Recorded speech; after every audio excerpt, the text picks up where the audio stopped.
Hello and welcome to my YouTube channel Drishti star. तो दोस्तों, आज हम आप लोगों के सामने बहुत ही इम्पोर्टेंट टॉपिक करने वाले हैं जो शायद हिंदी ग्रामर से रिलेटेड है। आज हम अध्ययन करने वाले हैं वर्ण से रिलेटेड। तो दोस्तों, वर्ण के बारे में इसके पहले भी वीडियो डाला गया है जिसमें बताया गया है कि वर्ण का जन्म कहाँ से हुआ। तो आप लोग उस वीडियो को ज़रूर देखिएगा। उसमें 14 सूत्र बताया गया है, महेश्वर सूत्र, उसके बारे में उसमें वीडियो में बताया गया है। तो आज हम लोग बात करने वाले हैं व्याकरण का पहली शाखा वर्ण विचार के बारे में, ठीक ना। तो हम लोग वर्ण विचार करेंगे, आज वर्ण के बारे में जानेंगे। वर्ण क्या होता है, वर्ण का शाब्दिक अर्थ क्या है। तो दोस्तों, वर्ण के बारे में जानने से पहले हम लोग को वर्ण का अर्थ के बारे में जानना बहुत ज़्यादा ज़रूरी है। कई लोग कहते हैं वर्ण का मतलब अक्षर होता है, लेकिन अक्षर और ध्वनि में बहुत ज़्यादा अंतर है। वर्ण जिसको कहते हैं यानी कि वर्ण का शाब्दिक अर्थ ध्वनि हुआ, ठीक ना। इसको हम लोग साउंड्स बोल सकते हैं, मतलब स्वर मतलब निकलता है किसी चीज़ का, उसी को हम लोग वर्ण बोलते हैं, ठीक ना। तो इसमें खास करके हम लोग को देखने के लिए मिलता है, मतलब ध्वनि जो है उसी को हम लोग वर्ण कहते हैं। और अक्षर क्या होता है, थोड़ा सा उसको समझने के लिए बाद में हम लोग मतलब जानेंगे, मतलब क्या होता है अक्षर और वर्ण से, ठीक ना। थोड़ा सा हम लोग जानते हैं कि वर्ण किसे कहते हैं, ठीक ना। तो वर्ण उसे कहते हैं हम लोग दोस्तों जिसकी सहायता से पूरा जो हिंदी भाषा है वो उसी पे टिका हुआ है, ठीक ना। यानी कि कह सकते हैं जो हिंदी भाषा का जो है सबसे छोटी इकाई, उसी को वर्ण कहेंगे। यानी कि कह सकते हैं कि भाषा की सबसे छोटी इकाई को वर्ण कहते हैं।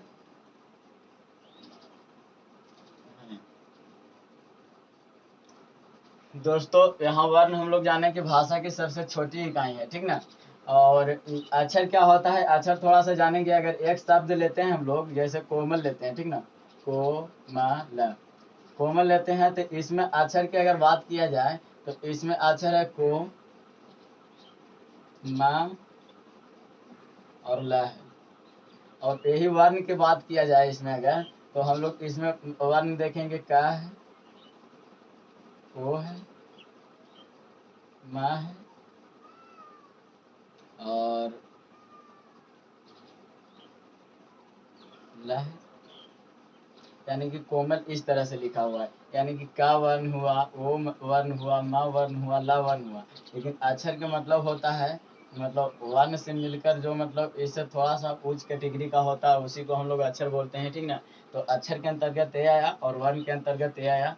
यानी कि कह सकते हैं अक्षर और वर्ण में भी थोड़ा सा का मतलब अंतर है। तो हम लोग जाने कि भाषा की सबसे छोटी इकाई को वर्ण कहते हैं। कई जगह दोस्तों देखने को मिलता है कि मतलब भाषा की सबसे छोटी इकाई को वर्ण कहते हैं, और कई जगह देखने को मिलता है कि वर्ण उस मूलध्वनि को कहते हैं जिसका खंड या टुकड़ा न किया जा सके, ठीक ना। तो दोस्तों, परिभाषा जो दूसरा हम लोग मतलब अध्ययन करते हैं कि मतलब जिसका खंड या टुकड़ा न किया जा सके, वो हमारे हिसाब से कुछ मतलब मिसफोल्ट मतलब देखने को मिलता है। जैसे हम लोग बाद में पढ़ने वाले हैं व्यंजन वर्ण के बारे में, जिसमें हम लोग देखते हैं कि मतलब व्यंजन वर्ण कहता है कि मतलब व्यंजन उन वर्णों को कहते हैं जिनके उच्चारण में मतलब स्वर वर्ण की सहायता ली जाती है। यानी कि कह सकते हैं जो मतलब व्यंजन वर्ण होता है वर्ण के अंतर्गत ही आता है, उसमें स्वर वर्ण की सहायता होती है। यानी कि मतलब उसको अगर खंड किया जाए तो व्यंजन वर्ण एक तो अपना व्यंजन वर्ण रूप में मूल रूप में रहेगा ही, और उसके साथ स्वर वर्ण भी होता है, यानी कि खंड में टूट जाता है। तो इसलिए हम लोग वहाँ से आशा करते हैं कि मतलब एक कथन थोड़ा सा मतलब मिस्टेक किया है, ठीक ना। तो हम लोग जानेंगे कि भाषा की सबसे छोटी इकाई को ही वर्ण कहते हैं। तो वर्ण को सबसे पहले समझने के लिए भाषा की छोटी छोटी इकाई क्यों है, इसको जानने के लिए हम लोग एक उदाहरण लेते हैं। जैसे मान लेते हैं एक रामायण का बुक लेते हैं, या उसी तरह का कोई हिंदी में मतलब लिखित बुक लेते हैं। जैसे मान लेते हैं हमारा मतलब महाभारत भी हिंदी में लिखा गया है। तो अगर दोनों को अगर उठाया जाए तो उसमें अगर पूरी किताब की अगर बात की जाए, मतलब पूरा किताब की बात बोल रहे हैं हम लोग, तो पूरा किताब में देखा जाएगा तो पूरा मतलब आधार यही होता है, वर्ण ही होता है। पूरा किताब देखेंगे जहाँ भी वर्ण की मतलब ही मतलब व्याख्या उसमें होगा, ज़्यादा से ज़्यादा वर्ण ही देखने को हम लोग को मिलेगा। यानी कि कह सकते हैं कि वर्ण एक आधारभूत कड़ी है जिसके द्वारा हम लोग भाषा मतलब लिखते हैं, किसी हिंदी भाषा के खास करके बोलेंगे तो यहाँ हम लोग जाने कि भाषा की सबसे छोटी इकाई को वर्ण कहते हैं। और जो अक्षर और वर्ण में हम लोग मतलब यहाँ अंतर देखें कि अक्षर और वर्ण क्या होता है। तो यहाँ अक्षर देखिए और यहाँ इसको हम लोग ध्वनि बोले कि मतलब वर्ण को ध्वनि भी बोलते हैं। तो अक्षर और ध्वनि में हम लोग अंतर देखें, दोनों में बहुत बड़ा अंतर था। यानी कि कहने का मतलब है कि अक्षर और अथी वर्ण में भी अंतर होता है। तो दोस्तों हम लोग देखें कि वर्ण किसे कहते हैं। अब देखिए जो वर्ण है मतलब कितने होते हैं, मतलब क्या मतलब उसका नाम दिया गया है, कैसे मतलब वर्गीकृत किया गया है, इसके बारे में जानते हैं। तो इसके बाद का जो टर्म होता है वर्णमाला होता है, ठीक ना। वर्णमाला जैसे कि हम लोग शब्द से ही जान रहे हैं वर्णमाला, यानी कि किसी भी चीज का मतलब माला की बात हो रहा है, यानी कि समूह के बात हो रहा है, ठीक ना। यानी कि वर्ण के मतलब हम लोग ध्वनि जाने और माला के मतलब यहाँ समूह जानेंगे। यानी कि ध्वनियों के सार्थक समूह इसमें दिया जाता है, मतलब कह सकते हैं मतलब सुसज्जित होता है, ठीक ना। कर्मागत रूप से मतलब दिया जाता है उसमें कि मतलब वर्ण जो है हर तरह से मतलब सेम वैल्यू पर एकदम ठीक से उसका मतलब है कि इसी जगह पे वो रहेगा। तो वर्णमाला के अंतर्गत पढ़ते हैं, यानी कि वर्णों के सार्थक समूह को वर्णमाला बोलेंगे, ठीक ना। यानी कि वर्णों के सार्थक समूह को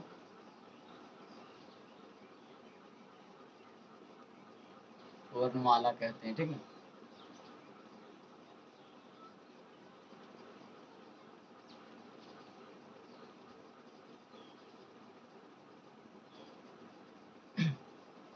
अगर दोस्तों हिंदी में वर्णमाला की बात की जाए कि वर्णमाला में वर्णों की संख्या कितनी है, तो वर्णमाला में वर्णों की संख्या कुल हम लोग हिंदी में 52 पढ़ते हैं दोस्तों।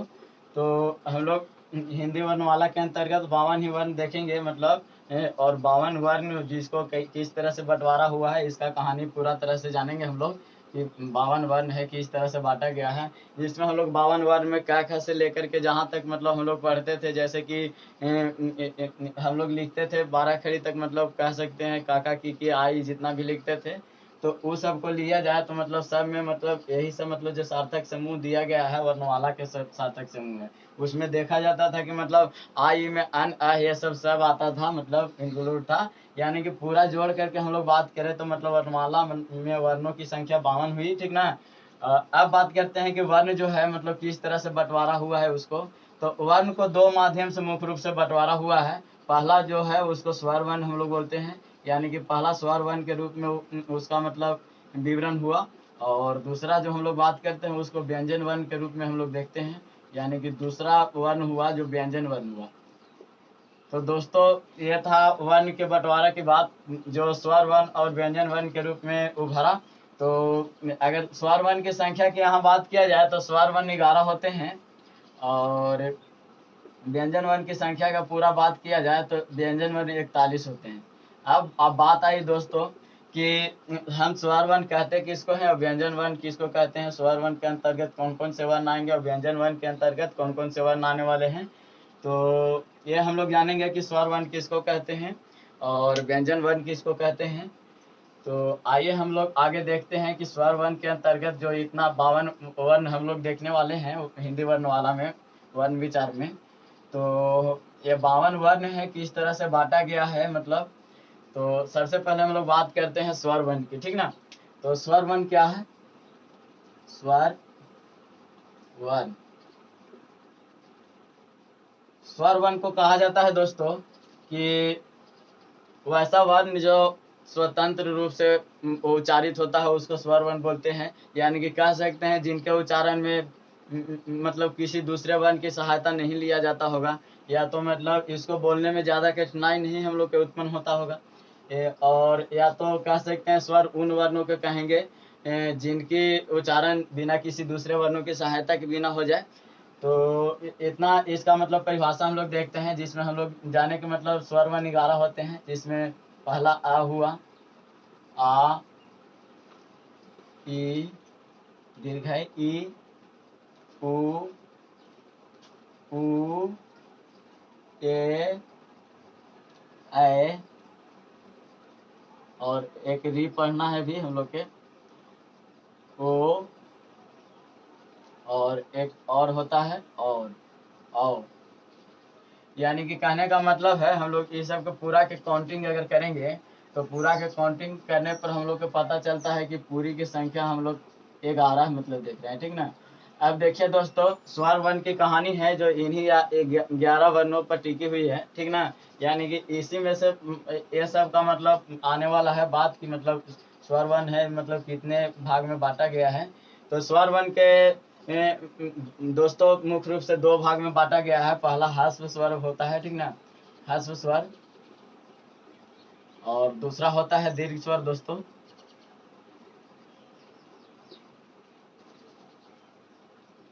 दोस्तों ह्रस्व स्वर की अगर बात करें तो इनकी संख्या 4 होती है, और दीर्घ स्वर की अगर बात किया जाए तो इनकी संख्या 7 होती है।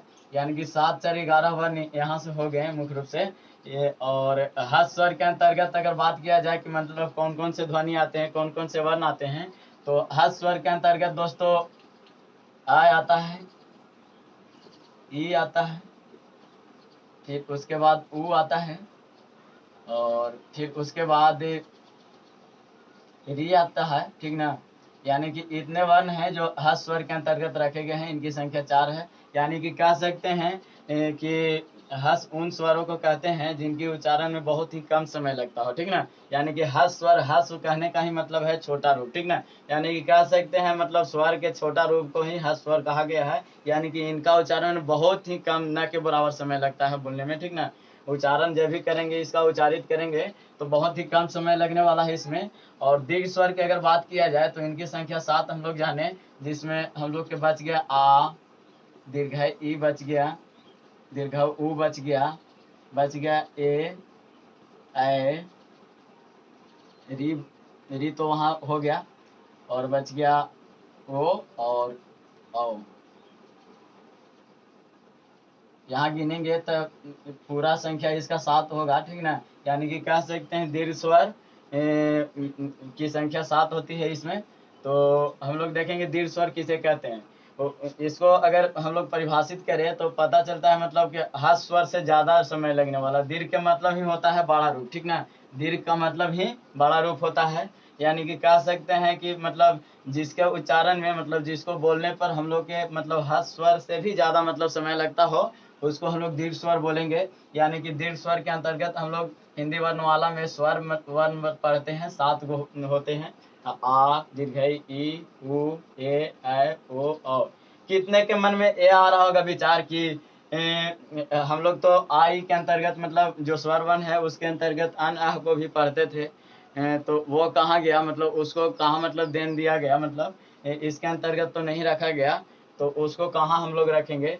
तो देखेंगे मतलब अन अह जो होता है, अन अ, अन और एक अह होता है, इसको हम लोग हिंदी वर्णमाला में अनुस्वार और विसर्ग के भी नाम से जानते हैं, ठीक ना। ये 2 वर्ण हैं, इनको अनुस्वार और विसर्ग के नाम से भी हम लोग जानते हैं। जिसमें हम लोग देखते हैं कि मतलब अन जो है इसमें आ और एक मतलब न का मतलब मिश्रण होता है, और आह जो है आ और ह का मिश्रण होता है, ठीक ना। यानी कि कहा जाता है कि मतलब अन जो है आ और न के मिलने से बना है, आह जो है आह और आह और हा से मिलने से बना है। यानी कि ना तो ये मतलब स्वर वर्ण के अंतर्गत मतलब आ सकता है। स्वर वर्ण के मतलब हम लोग जाने ही कि स्वर वर्ण ऐसा वर्ण को कहते हैं जिनका उच्चारण जो स्वतंत्र रूप से होता है, मतलब बिना किसी दूसरे वर्ण की सहायता से होता है। तो देखिए यहाँ दूसरा वर्ण की सहायता ले रहा है, यहाँ भी इस तरह से ये दूसरा वर्ण की सहायता ले रहा है। और व्यंजन वर्ण की बात किया जाए तो व्यंजन वर्ण में भी नहीं आ सकता है, क्योंकि व्यंजन वर्ण में बोला गया है कि वैसा वर्ण जो मतलब व्यंजन वर्ण की मतलब स्वर वर्ण की सहायता लेता है। तो देखिए आगे मतलब इसमें स्वर वर्ण ही आ रहा है, बाद में व्यंजन वर्ण आ रहा है, तो इसमें तो दोनों कैटेगरी में गलत मतलब हो गया व्यू। तो इसको हम लोग मतलब जो मतलब हिंदी वर्ण वाला है उसमें इसका नाम देते हैं हम लोग अयोगवाह, ठीक ना। यानी कि अन व अह है, उसको अयोगवाह के अंतर्गत रखा गया, अयोगवाह। यानी कि अन और आह को अयोगवाह कहा जाता है। इनकी संख्या 2 हुई, हम लोग देखे हैं, अन आह 2 हुआ। अब आया बात दोस्तों कि क्या हस और दीर्घ ही मतलब स्वर का मतलब भेद होता है? कई जगह हम लोग को मतलब देखने को मिलेगा, खास करके संस्कृत में देखने को मिलता है। एक और इसका भेद होता है जिसको हम लोग प्लुत स्वर कहते हैं, ठीक ना। प्लुत स्वर हुआ। तो दोस्तों अगर प्लुत स्वर की बात किया जाए तो प्लुत स्वर खास करके हिंदी का भाग नहीं है। इसमें खास करके जैसे उच्चारण किया जाता है मंत्र वगैरह, जैसे उसमें ओम होता है, ओम नमः शिवाय, इस तरह से जाप करते हैं हम लोग। और कई तरह के आवाज जैसे हम लोग सुर संग्राम में गाते हैं, सारे गम पध नि से, ये सब हो गया। और इस तरह से गाते हैं, इस तरह से गाते हैं, वो सब जो मतलब इसके अंतर्गत रखा गया है। और या तो मुर्गा ये सब मतलब बोलती है कुकड़ू कु, या ये सब कुकड़ू कु इसी के अंतर्गत रखा गया है। यानी कि कह सकते हैं कि मतलब जो इसमें होता है स्वर ही बोला जाता है, मतलब किसी का आवाज ही होता है, ठीक ना। यानी कि स्वतंत्र रूप से ही निकलता है। अगर बात करें कोयल के तो कुकू कु मतलब बोलती है, कुहू कुहू मतलब कुकड़ू को देख ही लिए, मतलब कु मतलब ही बोलता है, मतलब कुत्ता जिस तरह से भोंकता है, वो सब जो आवाज है इसी प्लुत स्वर के अंतर्गत रखा गया है। यानी कि कह सकते हैं खास करके कि प्लुत स्वर का भी मतलब स्वर वन में भूमिका होना चाहिए, क्योंकि मतलब स्वर वन के मतलब ही होता है स्वतंत्र रूप से आवाज निकालना। यहाँ मुर्गा को आवाज निकालने में कोई परेशानी नहीं होती, एक ही शब्द में अपना निकाल लेता है मतलब। और यहाँ कोयल के भी बात करें, कु मतलब जो भी मतलब कोयल कु मतलब बोलती है, तो उसमें भी उनको मतलब दिक्कत नहीं हो। तो ये हम लोग स्वर वन पढ़े। स्वर वन के अंतर्गत देखे कि मतलब 11 वन होते हैं, जिसमें हस स्वर जिनमें बोलने में कम समय लगता है, और हस स्वर से भी ज्यादा समय लगने वाला जो दीर्घ स्वर देखे उसको इसके अंतर्गत रखा गया, उसका संख्या 7 देखे हम लोग। और अन की जहाँ बात आई, वाह उसको हम लोग कहते हैं, क्योंकि इसमें न तो स्वर है न तो व्यंजन है। और इसके अलावा प्लुत स्वर देखे, यानी कि कहा जाता है कि हस स्वर और दीर्घ स्वर से भी ज्यादा समय लगना, यानी कि हस स्वर से दुगना अगर समय दीर्घ स्वर में लगता है तो हस स्वर से तिगना स्वर प्लुत स्वर में लगता है, ठीक ना। यानी कि प्लुत स्वर है सबसे ज्यादा टाइम लेने वाला स्वर है। और हम लोग इसी तरह से स्वर वन का पूरा व्याख्या किए। अब हम लोग जानेंगे कि व्यंजन वर्ण क्या होता है। व्यंजन वर्ण के पूरा व्याख्या हम लोग करने वाले हैं। तो आइए हम लोग देखते हैं कि व्यंजन वर्ण क्या है आखिरकार। जो हम लोग वर्ण है दो भाग में बांटे थे, स्वर वर्ण और व्यंजन वर्ण। हम लोग स्वर वर्ण के बारे में पूरी तरह से जानकारी ले लिए। अब हम लोग के बच गया व्यंजन वर्ण। व्यंजन वर्ण क्या होता है, तो इसके अलावा जो 41 जो हम लोग के कितना बचा, मतलब यहाँ 11 और 2 13 वर्ण है, ठीक ना। 13 वर्ण के अलावा 39 वर्ण बचे, ठीक ना। तो 39 वर्ण बचे, वो किसके अंतर्गत आते हैं, तो उसको हम लोग व्यंजन वर्ण के अंतर्गत रखते हैं। व्यंजन वर्ण, व्यंजन वर्ण, व्यंजन वर्ण। व्यंजन वर्ण कहने का मतलब है, इसके पहले ही बताए थे कि जिसके उच्चारण में स्वर वर्ण की सहायता ली जाती है उन्हें व्यंजन वर्ण कहते हैं। थोड़ा सा एक मतलब परिभाषा भी था, उसको हम बताए थे कि जिसके खंड या टुकड़ा नहीं किए जा सकते हैं व्यंजन वर्ण में, मतलब उसको गलत साबित कर देता है। क्योंकि हम लोग जो मतलब कखारा पढ़ते हैं जिसमें क, ख, ग, घ, अंग, यानी कि ये सब जो हम लोग पढ़ रहे हैं इसमें देखते हैं क है उसमें आ छिपा हुआ है, यानी कि क को क और आ के रूप में तोड़ देते हैं, ठीक ना। तो भाषा की सबसे छोटी इकाई ही सही मान सकते हैं, ठीक ना। तो यहाँ हो गया क ख, जिसको हम लोग कवर्ग के नाम से भी जानते हैं हिंदी व्याकरण में, ठीक ना। कवर्ग हो गया। उसी तरह च छ हो गया, च, छ, ज, झ, य, इसको हम लोग चवर्ग बोलते हैं।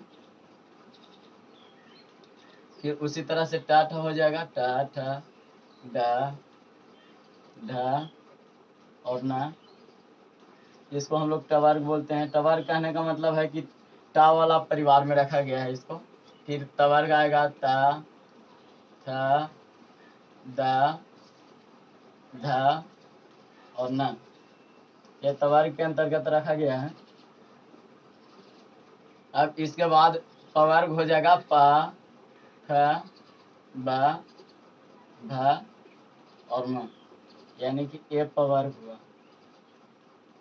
अगर सारे वर्गों की बात किया जाए दोस्तों, तो एक वर्ग में हम लोग के कम से कम तब 5 वर्ण देखने को मिल रहा है, यानी कि 5 वर्ण। और पूरे वर्गों की संख्या अगर बात करें तो 5 होता है, यानी कि 5 गुने 5 बात किया जाए तो इसकी संख्या 25 हुई, ठीक ना। यानी कि जो ये 25 हम लोग देख रहे हैं, 25 यहाँ से यहाँ तक देख रहे हैं, कवर्ग चवर्ग टवर्ग तवर्ग पवर्ग, तो इनकी संख्या 25 है, जिन्हें हम लोग व्यंजन वर्ण के अंतर्गत स्पर्श व्यंजन के रूप में देखते हैं, ठीक ना। इसको हम लोग व्याकरण में स्पर्श व्यंजन कहते हैं। दोस्तों अब बात है मतलब इसको स्पर्श व्यंजन क्यों कहते हैं।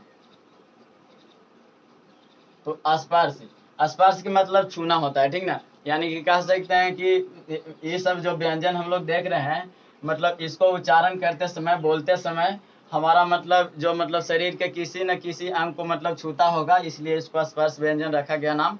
अब इसके बाद हम लोग के बच गया क्या, मतलब बच गया यारा बच गया, या रा ला वा, ये 4 व्यंजन बच गए, जिसमें हम लोग इसको एक ही रूप में हम लोग नाम दे देते हैं अंतस्थ व्यंजन, ठीक ना।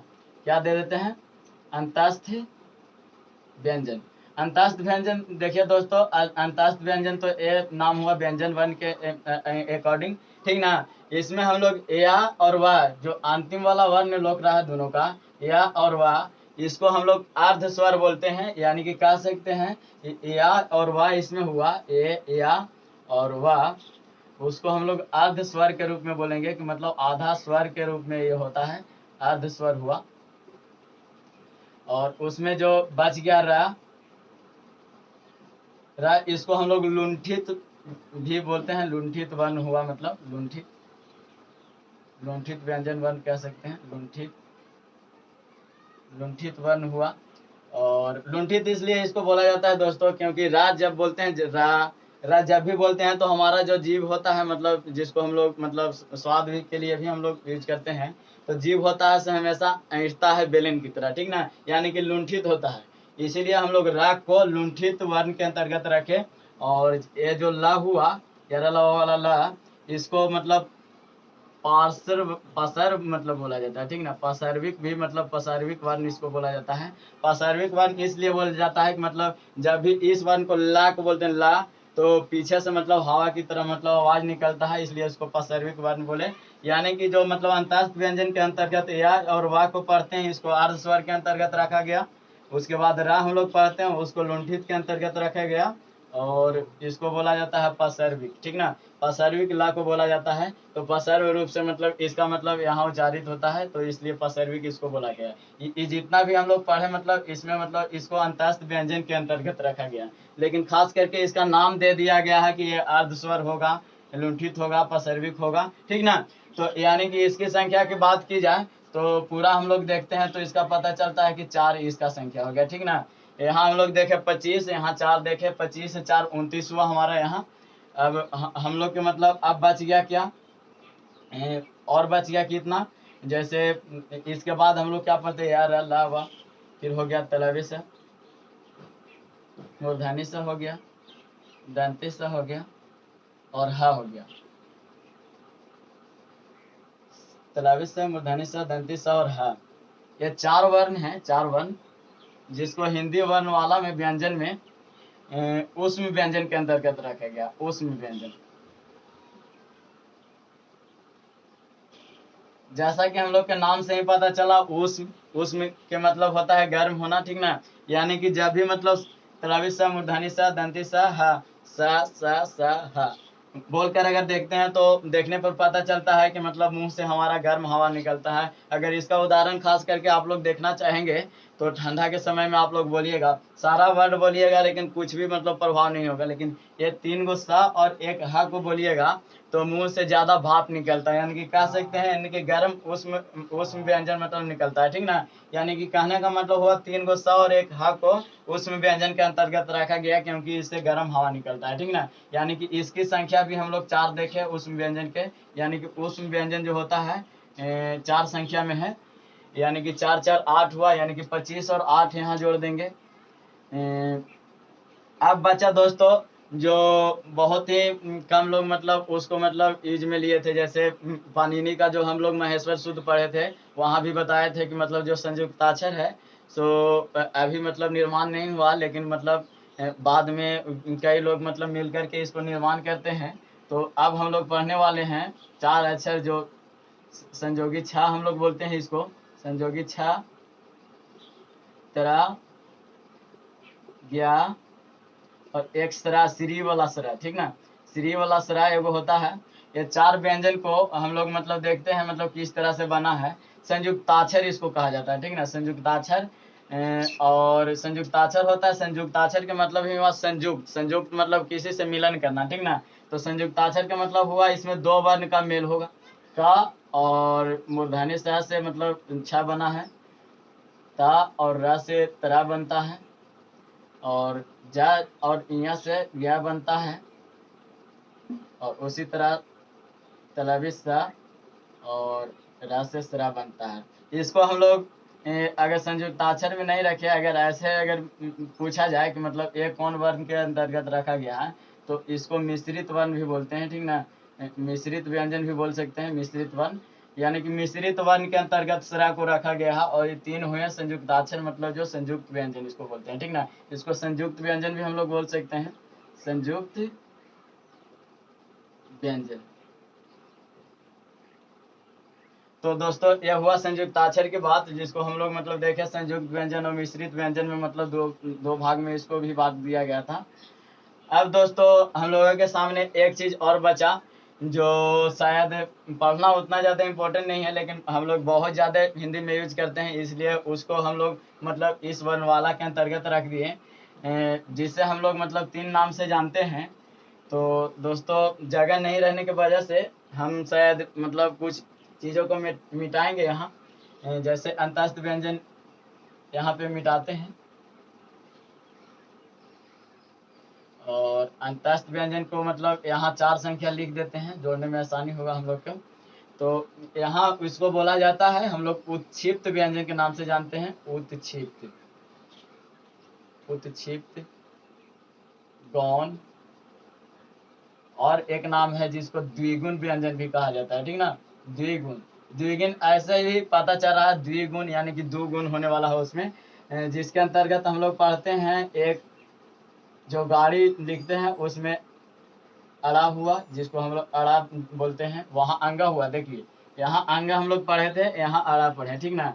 इसको हम लोग हिंदी वर्णमाला के अंतर्गत मतलब नासिका वर्ण भी इसको बोलते हैं, क्योंकि जितना भी मतलब 5 वर्ण अंतिम का अक्षर देख रहे हैं, ये सब को बोलने में मतलब नाक से आवाज निकलता है, इसलिए हम लोग इसको नासिका वर्ण भी बोलते हैं, ठीक ना।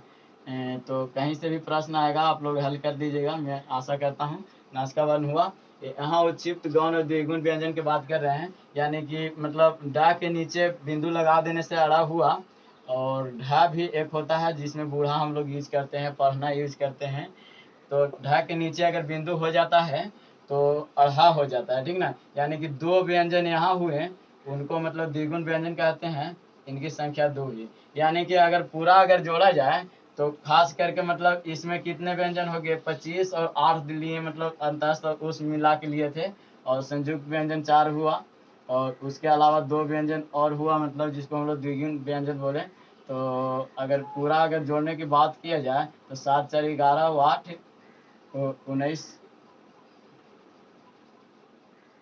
हुआ, और 2 1 3, यानी कि यहाँ 39 व्यंजन हम लोग देखे, ठीक ना। और इसके अलावा मतलब देखे थे जो एक वाह था और 11 यहाँ था, तो 11 हो गया स्वर वर्ण, और 2 एक वाह के रूप में देखें तो 9 1 10, 2 12 के 2 हाथ में 1, 3 1 4 1 5, यानी कि पूरी वर्णमाला में वर्णों की संख्या की बात किया जाए तो हम लोग 52 में 52 पूरा देख लिए, ठीक ना। यानी कि कह सकते हैं दोस्तों कि हिंदी वर्णमाला में जो हम लोग 52 पढ़ते हैं, उनको किसके किसके अंतर्गत रखा गया, जो बाद में हम लोग मतलब कुछ मतलब वर्ण है जो मतलब द्विगुण व्यंजन बनाए, वाह बनाए, जो मतलब उस तरह से महेश्वर सूत्र में हम लोग को नहीं पढ़ना था, और इस तरह से संयुक्ताक्षर भी 2 वर्णों के मेल से बना।